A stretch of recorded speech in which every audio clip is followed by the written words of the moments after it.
Hello and welcome to Everyone Dies, the podcast where we talk about serious illness, dying, death, and bereavement. I'm Mary Ann Matzo, a nurse practitioner, and I use my experience from working as a nurse for 45 years to help answer your questions about what happens at the end of life. The staff at Everyone Dies has taken a much-needed break this December, so we are republishing some of our greatest hits with updated topical information as an introduction. This week's podcast is dedicated to my cousin Scott, who died at the age of 65 last week. He was a wonderful father to his two sons and to his daughter, and a great cousin to grow up with throughout our years of visiting Grandma, going to the lake, talking about diving, and eating Polish food. He was a wonderful person in my life, and I'll miss him. This week, we're going to talk about the death of the father, starting with an interview with singer-songwriter Mike Ward. Mike retired from his job in advertising and has embarked on a career in music. Based in Detroit, Michigan, his music tells the story of his life. Today, he talks about a song he wrote about his dad. Let's have a listen to his interview, and then we have our podcast about the death of a father. And Scott, rest in peace. Well, as usual, I have guests back more than once because they are fascinating to me. And today we're lucky enough to have Mike Ward return. He produced his new album, The Darkness and the Light, that came out a few weeks ago. And he was just telling me that he is currently number 33 out of 100 on the Folk Alliance International Folk Chart. So, Mike, congratulations on an incredible honor. And I'm sure it's going to keep moving up. Thank you, Mary Ann, and it's a pleasure to be here. I appreciate it, and I enjoyed the conversation we had the first time I was on, and I guess because I'm 66, will be 67 this year. These subjects seem to kind of circle a lot of my writing over the last few years, so. I'm both interested. Go ahead. Oh, go ahead. I'm very interested. So you had experienced death really for the first time at a very young age. You had a brother who was killed in a car accident when he was 16, yep. And you were 11. And so that was sort of like or am I assuming that was your first real encounter with death, or had you experienced death in somebody else or a pet? No, I mean that was the first close individual that was the first. It was the first family member. We still had our grandparents.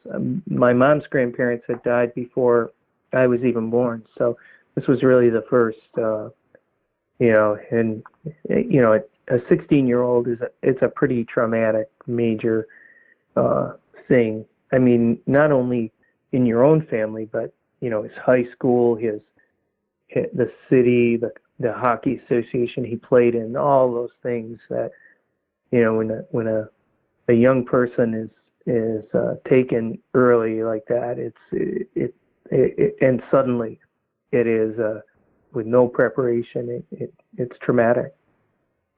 Was Paul's death sort of your first awareness of death, or was that something that you knew about? Yeah, I think so. I mean, I grew up as a Catholic, and you're sort of like the heaven, hell, limbo thing at that time, and mm-hmm. purgatory, and you were learning about all the sins and all the places where people go, and you're praying, you're saying your rosaries, and you're saying your prayers, and you're really not quite sure why. And to be honest with you, after Paul's death, it sort of didn't really enlighten anything. So. So you maybe left more questions. Well, and I grew up Catholic too, so I feel like I can say this. I think sometimes the Catholic Church does leave you with more questions than answers, or things that are confusing. Like, how did that happen exactly? Yeah. So your dad lived to 95, and you wrote a song called "Wrestling with Ghosts" that I just really, really, really liked, and actually even printed out the words to it because I thought it was so interesting. And at the point of your dad being 95, you had two siblings who had already died, so he had buried his wife and two of his children. And, and your dad is at the end of life. Part of it is his own grieving. Would you say that was true? Yeah, definitely. So what did you learn about grief and dying and death from your dad? Well, I think there's a line in the song that dealing with loss is the hardest part of aging. I think that he had all these cards and letters that he received after my brother died, after my sister who died suddenly of cancer at age 63, after my mom died, and he kept certain ones. He didn't keep them all, but he kept ones that had sentiments that he wanted to revisit, and he would just read them, and they offered him comfort. And he told me when he was about 90, he said, I've been to so many funerals, and he said, by this, the thing about reaching this age is you're generally outliving all your friends, some of your family, and so you just have to learn to figure out how to move on and still remember them, still be able to grieve for them, but not have it take over your life, not have it destroy your life. And I thought those were great words, great advice, and the song emanates from the fact that after my mom passed, he began having these dreams that were so vivid and so sometimes they were violent. He literally one night when he woke up, he had a cut on his arm because he had worn his old Timex watch to bed, and it had one of those metal wristbands, and it had gotten tangled, and it cut his whole arm, and he was in a fight. He told me he was in such a vivid fight, and the other things I described there of having a dog that was breathing. He woke up and there was this big black lab just breathing right on his face, and he actually went downstairs, got a bowl of water, couldn't find the dog, but he had the feeling the dog was there strong enough that he got a bowl of water, put it in the corner of the room for the dog. And the rats were, my brother, he called my brother the next day and said, I've got rats in the house. I don't know. I need to find somebody who can get rid of them. And my brother thought maybe he was mistaken. He had a mouse or something. But really where it came from was that during World War II, he was stationed on Guam, and he was a corpsman, which meant he dealt with a lot of the medicines and drugs. And one of the jobs that the corpsmen had at that time was they had a huge rat problem on Guam. And so he would have to devise poisons, and he got the local Boy Scouts to help him basically disseminate the poison around the base of the trees, and then they would put metal around the base of the trees so that the rats couldn't climb up into the trees, and then they would have to go around and collect the dead rats and put them in barrels of acid. So that was a job he had on a regular basis in Guam, and those things kind of, they were part of his dreams, and the verse about my mom, he actually, he was panicked that he had made dinner, he put it on the table, couldn't find my mom, went outside, called the police. The police came, they called my brother. They said, have you seen your mom? Do you know where your mom is? And my brother had to tell the police, yeah, she's in the cemetery where she's been for the last 10 years. And, it was like then having to tell him that was like her dying all over again. So it was like,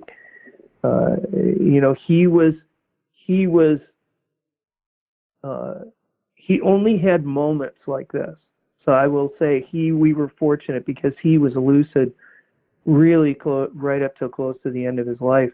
But he would have these time periods where he would be, kind of revisiting past or in the moment with someone else from his past. And wrestling with ghosts was just a phrase that I wrote down and I sat on it for a long time.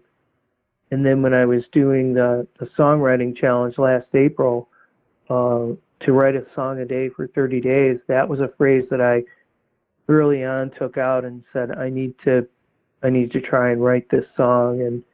And I wrote a sketch of it for the challenge and then refined it later. So in writing this song, did you feel like you developed a different relationship with your dad? Or your dad's memory? I think so, yeah. Yeah, I definitely did. And especially being able to discuss it, send it. This is one of the few songs I sent my siblings. And, just tried to, kind of get some background. I sent them the sketch and then, kind of getting some, not necessarily some advice or anything, but just anything they remembered. And it definitely helped. I think that we all had so much time with my dad toward the end of his life. We were blessed. So I don't feel like I had any confusion about my dad or anything. I just I cherish the fact that we were able to videotape him a lot, hear him tell stories, and we knew that while he never gave up the want to live, he did want to give up that tension side, that he wanted rest, and that was a point that my sister made, because initially the very last chorus I hadn't changed. I just I had the chorus the same all the way through, and my sister, who's the oldest, she said, well, he wasn't really ever ready to leave, but he accepted it. So what I did is I said he still wasn't ready to leave, but he's done wrestling with ghosts. And that I think created a fitting end to the song. Yes, it's a powerful ending. Will you play it for us? Yeah, I've got my guitar here, and excellent. Yeah, so let me know if you can, how this sounds. That's my guitar. That sounds great, and you'll just sing into the phone, I guess.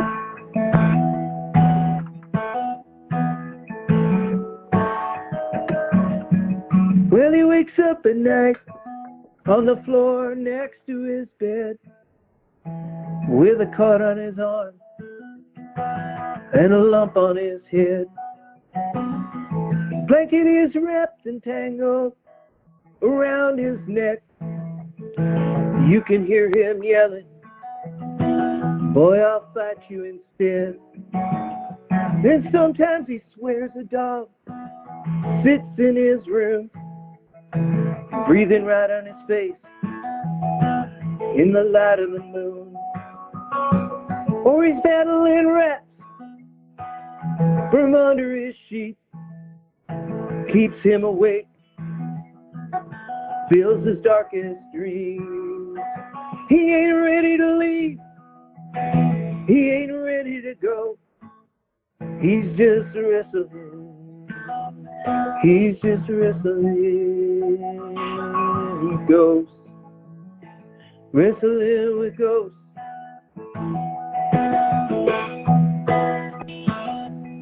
He puts dinner on the table for my mom and him. She doesn't answer when he calls out again and again. He makes a report when policemen show. We have to remind him she died 10 years ago. He ain't ready to leave, he ain't ready to go. He's just wrestling with ghosts, wrestling with ghosts.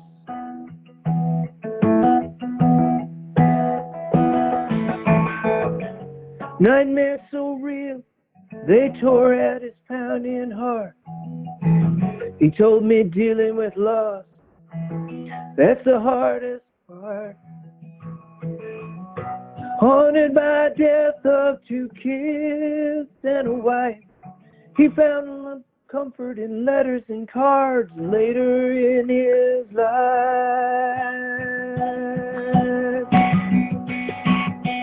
Well, in 95, his body finally gave in, went to be with my mom and the rest of his kin. Stories still live in the back of our minds. We'll hear them again on the other side. Still, he wasn't ready to leave, he wasn't ready to go, but he's done wrestling, done wrestling. Yeah, he wasn't ready to leave, he wasn't ready to go, but he's done wrestling, done wrestling with ghosts, wrestling with ghosts.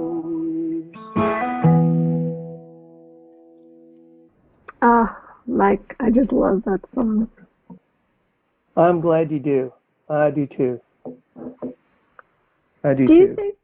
you think the way that you grieve has changed as you've gotten older? Yeah, most definitely. Most definitely. And I think that I just actually lost a really, really, really close friend that I've known since 1973. We worked together. We lived together out in San Diego. I introduced him to his wife. I was in his wedding. His son lived with us for a while. We've been really close for a very long time, and he struggled with a really long-term physical condition resulting from an aneurysm 15 years ago. And I know he's at peace, and I think I probably grieved more over the years for him, and now feel a sense of peace for him. And I think that's I guess what I've learned is like there's a peace that happens, and you have to know where that is in order to sort of not. I guess I don't love the word acceptance, because it's sort of, I always feel like it means you're just accepting it. You're not feeling it, and I actually relish the feelings of missing somebody and looking at through old photographs and remembering, the life that was there. And so I tend to do it through song now, and I've actually, it's been between this song and another song for a friend of mine and for my mom, and I guess that's where, I guess if I was a painter, I might be painting it. If I was a poet, I guess I might be just doing poetry on it. But I write songs now, and that's where, for better or for worse, it comes out. Well, it's also, it's a way to process it, but then it's a way of helping other people to process it, because while you have the skill to put that into words and to set it to music, there are others of us who, wonder, so what do I do with this? And, I can remember times when I really need to cry. What's a really good, sad movie that, will help to get that out, and song can do that also for people. It's like, let me just immerse myself in that and remember what I need to and grieve what I need to. So you're really, besides helping yourself, you're really helping people. Yeah, and I can tell you that every one of these songs that I write in this manner, in terms of like Wrestling with Ghosts, like now I can play it all the way through, but when I played it initially for, family members, or I played it for Angie, or I played it even when I was trying to record it the first time, I couldn't make it through. I would lose my voice because I was in tears. And I do think that there's a therapeutic side, for me anyway, to writing these. And it's not all I write, so I mean, it's like, I guess that's the good thing, is that I try to balance it with, maybe writing something silly, or writing something political, or writing something, that I make up. Because I think if I was only doing this, it would get pretty tiresome after a while, and I would probably dive into a deep, dark hole somewhere. But and I think what it says too is, like, there's so many other aspects of your life, the loss and the grief, and that is a piece of our lives, but it's not all we have. And so for that, we can be grateful. And kind of try to remember that when, as we get older, our friends die. And I'm actually in the process of working on a song right now called "In the Blood," and I still can't decide what the real angle is, but a lot of it's about the fact that we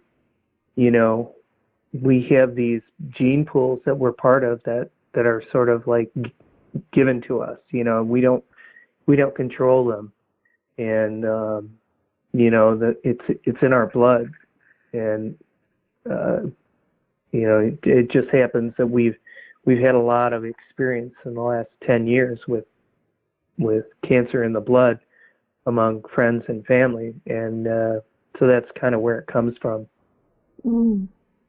But there's a line I wrote, and I don't know if it'll end up in the song, but I like the line, which was, if death is a part of living, why is it so unforgiving? So I haven't decided where that's going to go. Well, I think maybe you need to write a song called "Everyone Dies," and we can make it part of our theme song. I will absolutely work on that. I will absolutely. That's where that line could go, though. Yeah. Yeah, that would work. That would be wonderful, and then we could be on the charts with you. Definitely. And now here is the rebroadcast of Season 4, Episode 11, where we talk about strategies to help you with the death of your father, especially if it was a complicated or non-existent relationship. This podcast does not provide medical nor legal advice. Please listen to the complete disclosure at the end of the recording. Hello, possums.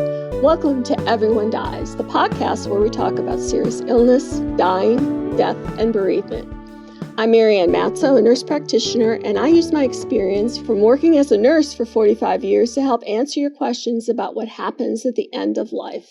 And I'm Charlie Navarrete, an actor in New York City, asking, if you were not here tomorrow, what would you have wanted your family and friends to know? Remember, the more loved ones know, the better prepared everyone will be to make difficult decisions. So please relax and get yourself something to eat and drink, and thank you for spending the next hour with Charlie and me as we talk about the death of a father. In the first half, Charlie has our recipe of the week and a reading about men who fill the fathering role for children whose own fathers have died. In the second half, I'll be talking about the meaning of our father's death. And in the third half, because the first two halves were heavy enough, we have another installment of dad jokes, and you know that they will be bad. So, Charlie, what's this? You got dirty martini pork chops. I can't wait to hear about this recipe. Me neither. Oh, that's my cue. You wrote it. For your culinary pleasure, we have a receipt. For your culinary pleasure, we have a recipe for dirty martini pork chops that you can make for your next funeral lunch. I know that there are those of you who prefer the flavors of a dirty martini, something that looks like day-old dishwater but with a salty bite alongside a meaty dish. Well, let's say pork chops. Now there is no need to drink and eat them separately. Sear the chop, saute with a dirty martini, and voila! Dirty martini pork chops. On its own, the dirty martini has a bad rap, and deservedly so. The classic martini was stirred so as to not bruise the gin. Writer Somerset Maugham further observed that martini should always be stirred, not shaken, so that the molecules lie sensuously on top of the other. And if I may interject for a moment, so here in New York, we have the Algonquin Hotel. And what if we say no? Yeah, go ahead and try to stop me, Kappa. So at the Algonquin Hotel, when you are next in town and you want a martini, or may I recommend the Algonquin? It ain't cheap, but those martinis are not shaken. They are gently stirred, not bruising the gin. And is there such a thing as bruising gin? I would say so, yes. I can't quite exactly describe it. But yes, you do want those gin molecules to lie sensuously. And if you start shaking the damn thing like you're 007, no. So I blame Ian Fleming for bruising drinks. But I digressed. So, where were we? Yes.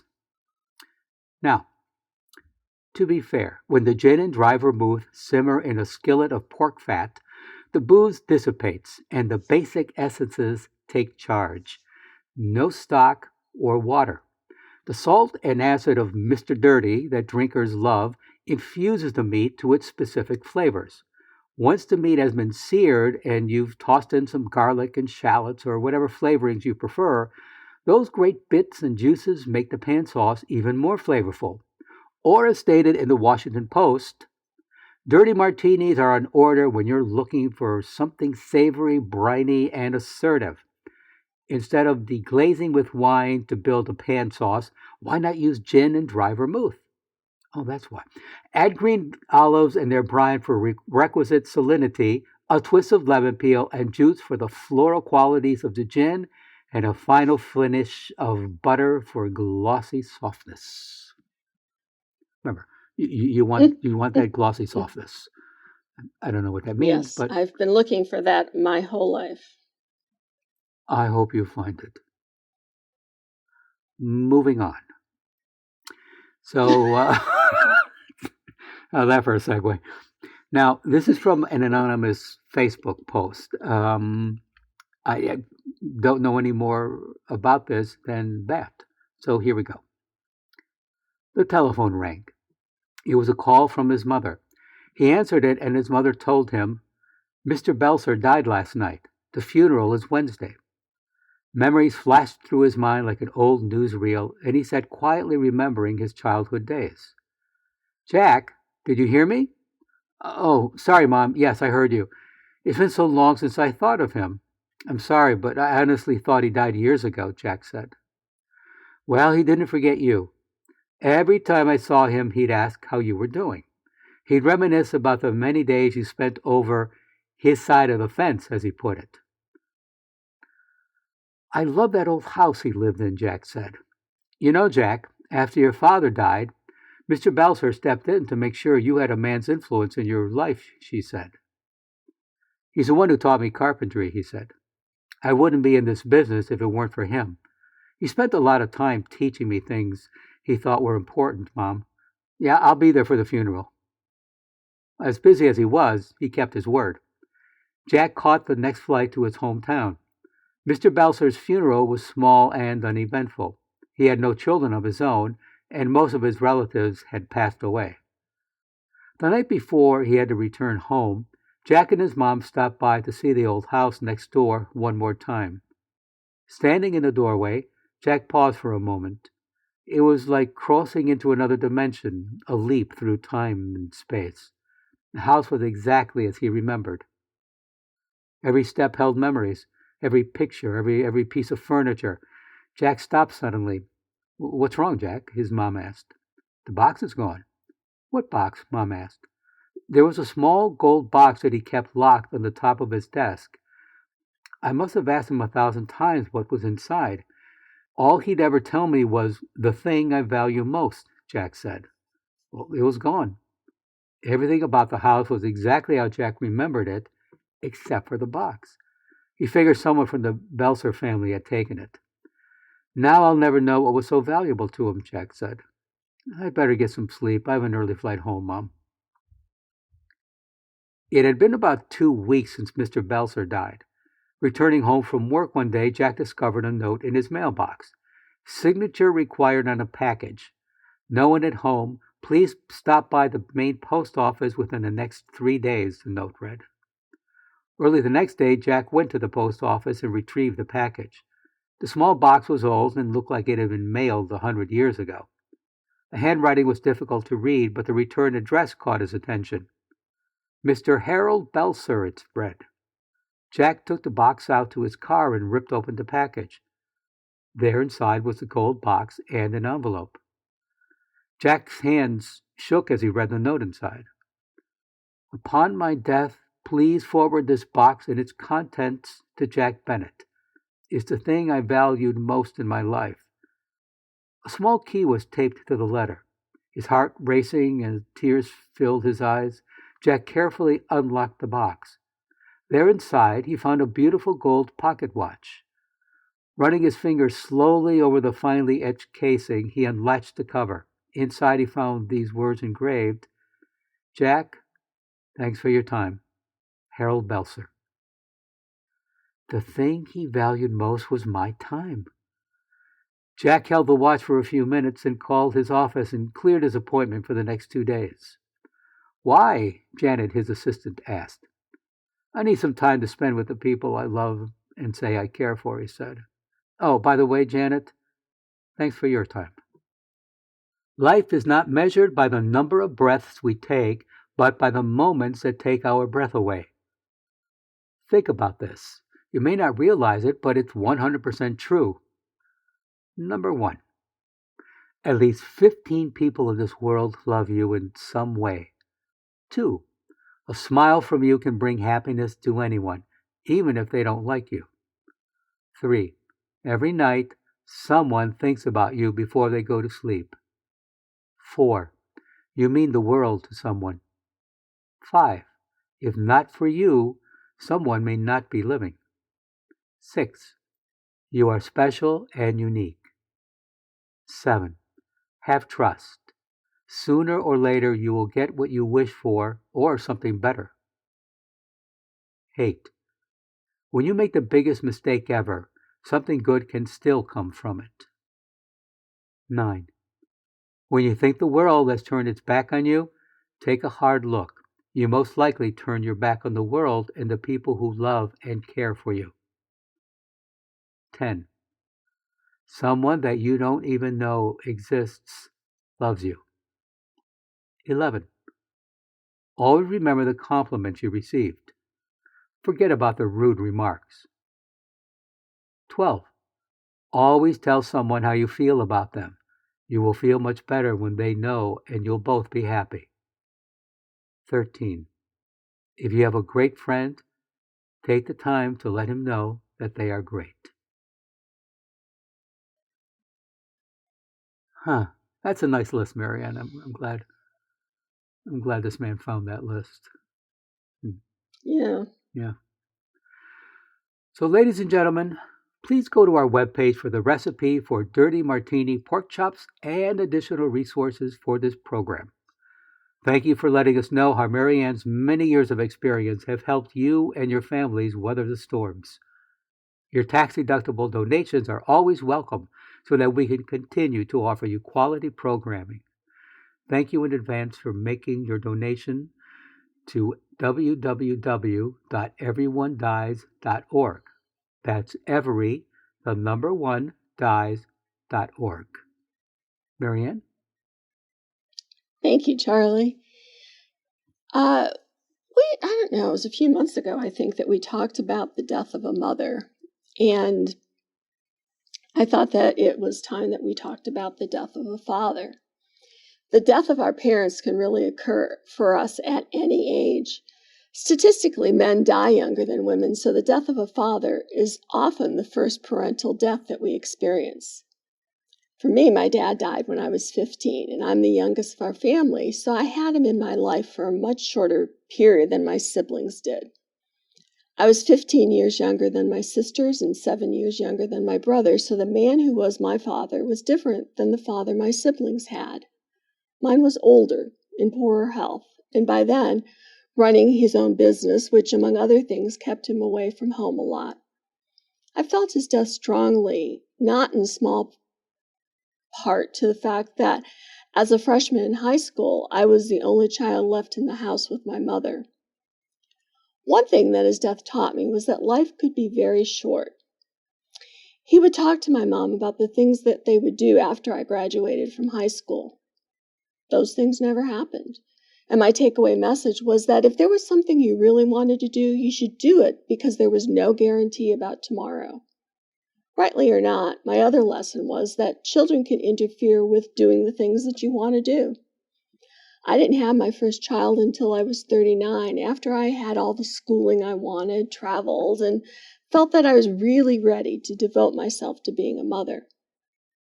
Now, Charlie's dad died last fall when Charlie was like 1 billion years old, but I'll let him tell you about that in the third half. Thank you. You're welcome. Studies suggest that daughters have more intense grief responses to the death of their parents than sons do. This isn't to say that men aren't significantly affected by a parent's death, but they take a longer time to process their feelings. The death of a father can have a profound impact on daughters. It can rob them of the first significant relationship that they have had with a man, lead to depression and a general decline in overall psychological health. A father's death can also lead a child to engage in unhealthy behaviors, such as drinking. When a woman's father dies, she loses a major figure in her life. Someone once very close to her is now gone forever. A father's death impacts his daughter's long-term emotions. Certain things will trigger her to think back to her father's death, such as car accidents, hospitals, or strangers that look like her father. Her emotions may forever be a roller coaster, and she might change as a person. The gender of both the parent and the child can influence the grief response to their death. For a boy, and then the man he becomes, his father's death can affect his relationship with intimacy, with women, friends, and his own children. This is a crucial relationship in a boy's life. Freud once wrote that the death of a man's or boy's father is the most important psychological event in his life. Now, in his book Father Loss, Chetnik discusses the interviews he conducted with men whose fathers had died. He divided their reactions of their death into 4 types. The first being dashers. Now, dashers speed through mourning and get on with their life, often without any crying. Instead, they take a rational approach to their father's death. Dad was old, they reason, or at least he's out of his misery.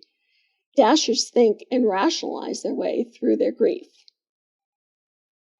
The second type were delayers. Delayers also display little emotion at the time of the death, but a delayer experiences a strong reaction to his father's death in the months or even years that follow. This might happen after building a community of support or coming to understand his feelings better. The third are displayers. Displayers, in contrast, express powerful and acute emotional reactions when their fathers die.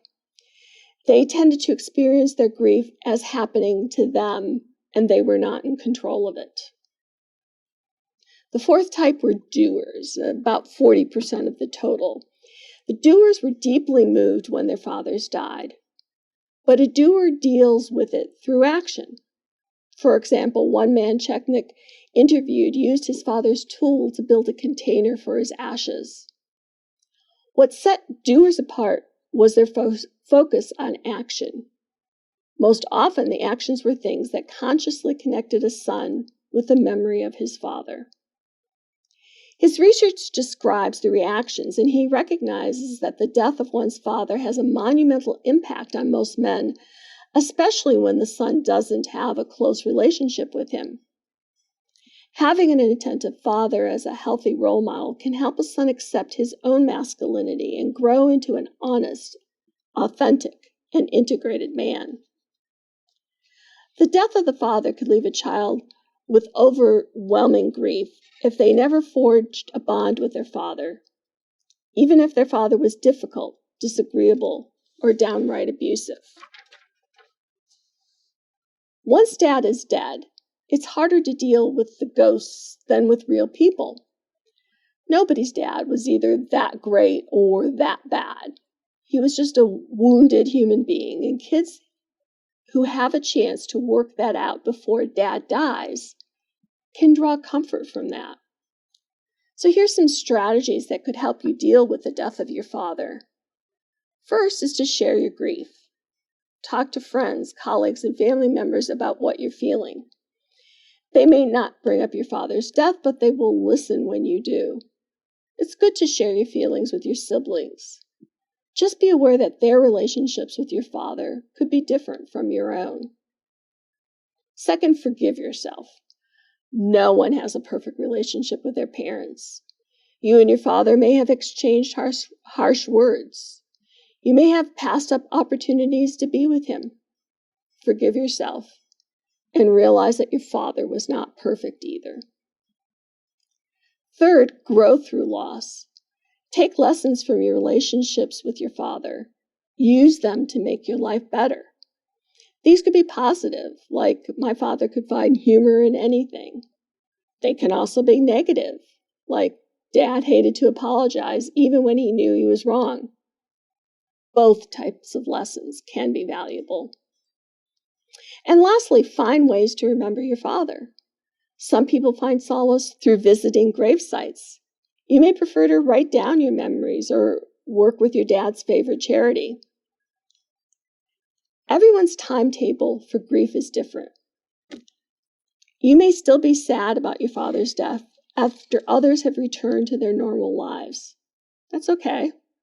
But consider getting help if you have any of these symptoms, like new or unexplained physical problems, grief that interferes with work or home duties, extreme anger or anger that's easily triggered, self-destructive behaviors such as excessive drinking, suicidal thoughts, or the overuse of medications. Human beings are built to bounce back after loss. If this isn't happening for you, you might need to see a therapist, and the therapist can help you work through your grief. If your father is still alive and you're not talking to him because of past hurts, ask yourself if it isn't time to mend the relationship, because it can't be mended after he's dead. Your grief will be less complex if you're able to find a resolution and forgiveness to the problem. Say what needs to be said while they're still alive.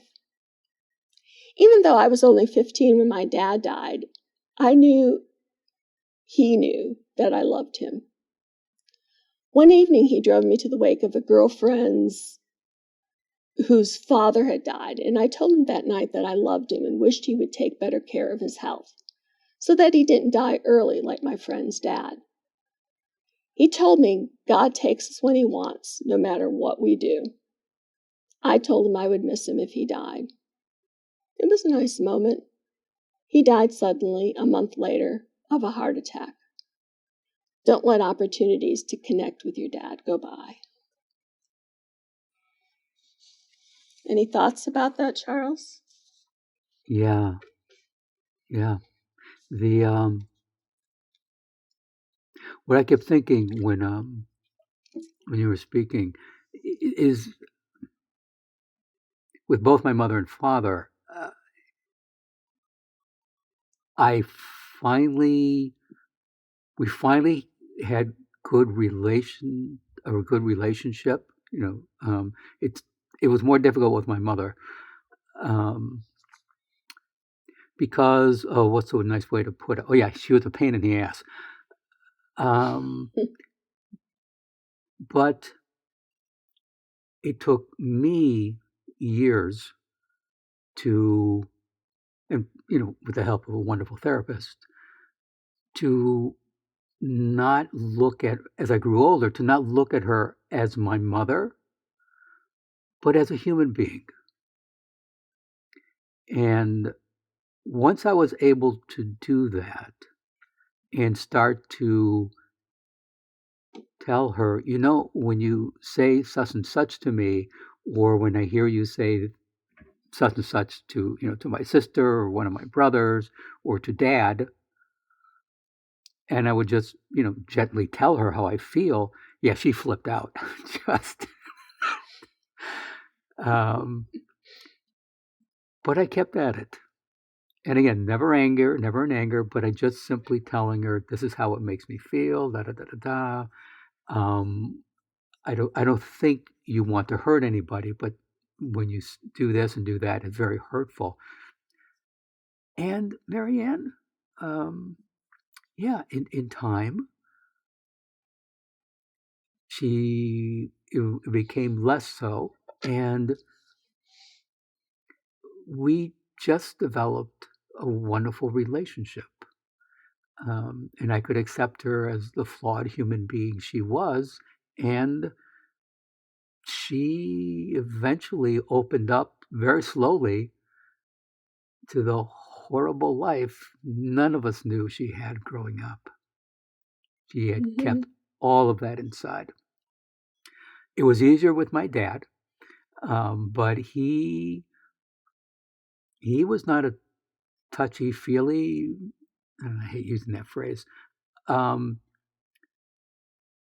He was not generally a demonstrative, emotional man. But again, as I grew older, I started seeing, oh, you want to give me a hug. you want to have a quiet moment with, my brothers or my sister. But it just made him uncomfortable. So, I just guided him through it. I said, I want a hug. And he would get uncomfortable, but he did not push me away. And it was, of course, easier, what you had mentioned with you and your dad. it was easier, to get a hug from my sister than it was from me. But again, by the end of his life, he stopped, being rigid with one of us would give him a hug, and it was nice. So when he died, as he approached death, he actually began to say to us, collectively and individually, I love you. Oh, that's great. Yeah. And I know that was difficult for him. And even at the end, it was still not easy, but I could see it was easier than it had been years before. But there you are. So I'm very happy. I was able to develop, those relationships with my parents. So I think one thing that you said that's important is to remember that our parents are people. Oh, absolutely.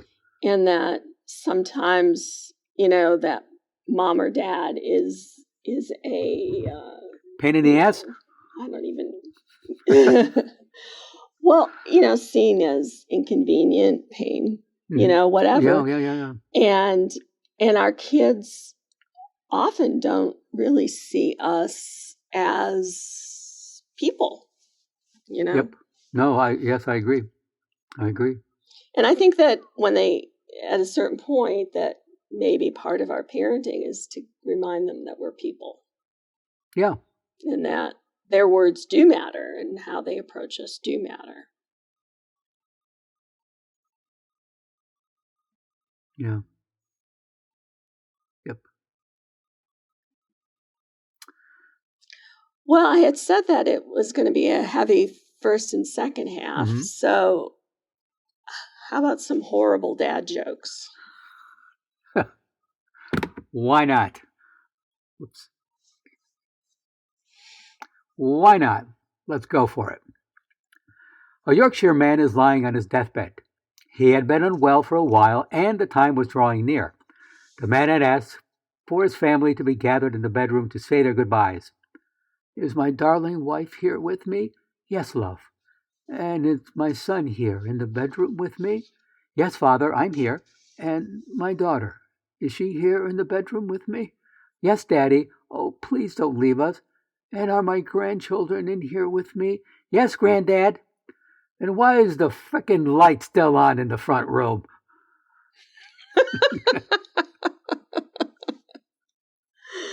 That's probably be my last words. I would like mine to be lights out. And away we go. A physicist, a mathematician, and an engineer are all found guilty of treason and sentenced to death by guillotine. The priest reads them their last rites. Then the king orders the executioner to kill the physicist. The executioner offers the physicist two choices. Would he like a hood on or off? And would he like to be executed face up or face down? The physicist replies, I spent my whole life studying the heavens. I would like to face the sky with the hood on like night. The executioner positions the physicist and drops the blade, and it stops inches from the physicist's neck. The priest cries, It's a sign from God. The man is innocent. Set him free. So the king pardons him and orders the mathematician executed next. The executioner offers the mathematician the same choices. Would he like a hood on or off, and would he like to be executed face up or face down? The mathematician replies, They all result in an equivalent state, but hood off, face down is the most elegant solution. The executioner positions the mathematician and drops the blade, and it stops inches from the mathematician's neck. The priest cries, It's a sign from God. This man is innocent. Set him free. So the king pardons him and orders the engineer executed next. The executioner offers the engineer the same choices. Would he like the hood on or off, or would he like to be executed? Would he like a hood on or off, and would he like to be executed face up or face down? The engineer replies, I have always loved machines, and there is no more elegant a killing machine than the guillotine. I will spend my final moments marveling in its beauty. The executioner positions the engineer, and as he's about to drop the blade, the engineer shouts, "I see the problem!"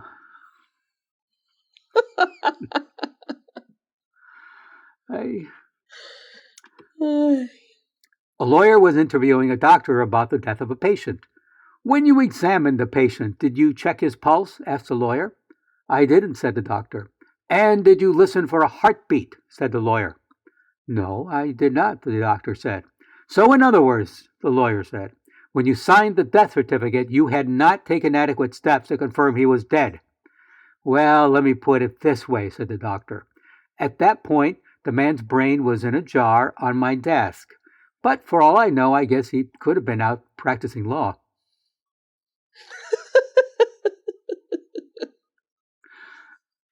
3 people are sentenced to death.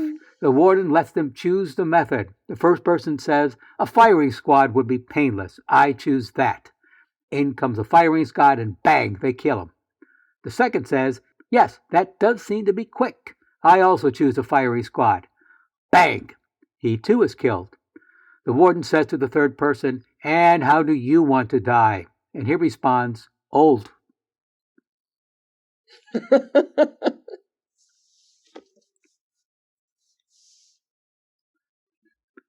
Death. "Jack, your time is up. I'll take you now." Jack, "Not today, please. I have a lot more to do." Death, "Oh no, you're the first on my list to die." Jack, "All right, I'll finish what I'm doing first. Even better, I'll make you some coffee while you wait. And after I'm done, we can leave." Jack put sleeping pills in the coffee, and with Death fell asleep, Jack erased his name and placed it at the end of the list. Death, "Whoa, my friend, I slept well. You're a good person, Jack. You treated me very well. Because of that, I'll just start with the last name on the list." Oh. And as Monty Python used to say, now for something completely different. My father died in early September 2022. He was 97. He had been living independently, walking around his building daily for exercise. One day, feeling he did not need his walker just to walk from his living room to the bedroom, he fell. It's always about falling. Mentally and emotionally, he recovered, exercised hard to literally get back on his feet. But he began to hallucinate a bit, imagining he was giving instructions at the steel aluminum factory where he had worked for over 40 years, assembling pieces of metal which found their way into the cars of the big 3 automakers. At the nursing home he was reluctantly agreed to move into, he forced himself out of bed when no one was watching. One of those times he fell, then tried it again, falling again, ending any possibility of walking. Soon he told me he was finished, that he had led a good life, but it was over. My siblings and I respected that. We had had conversations over the years, and our parents made it clear that they did not want to linger helplessly. In my family, among my siblings and I, we each have our own limit, which the others know about, respect, and will pull the plug. For me, if I can't mix my own martini and drink it, it's time to shutter the Navarrete Saloon. As Dirty Harry said, a man has got to know his limitations. So what's your limitation? Think about it and let your loved ones know. And get it on paper. Find someone who will follow through on your wishes and advocate for you. Doesn't have to be a family member. Hey, it's your party and you'll die as you want to. Learn from my dad. In the end, too many times, it's about the falls, especially in older people. In the opening paragraph of the novel, After the Lights Go Out, the author states, "Break the spirit and the body follows fast." My dad went fast. We miss you.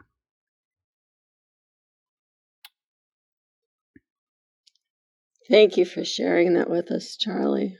I know it's been a hard couple years. Yeah. Please stay tuned for the continuing saga of Everyone Dies, and thank you for listening. This is Charlie Navarrete. And from actress Katharine Hepburn, death will be a great relief. No more interviews. And I'm Marianne Matzo, and we'll see you next week. Remember, every day is a gift. This podcast does not provide medical advice. All discussion on this podcast, such as treatments, dosages, outcomes, charts, patient profiles, advice, messages, and any other discussion are for informational purposes only and are not a substitute for professional medical advice or treatment. Always seek the advice of your primary care practitioner or other qualified health providers with any questions that you may have regarding your health. Never disregard professional medical advice or delay in seeking it because of something you have heard from this podcast. If you think you may have a medical emergency, call your doctor or 911 immediately. Everyone Dies does not recommend or endorse any specific tests, practitioners, products, procedures, opinions, or other information that may be mentioned in this podcast. Reliance on any information provided in this podcast by persons appearing on this podcast at the invitation of Everyone Dies or by other members is solely at your own risk.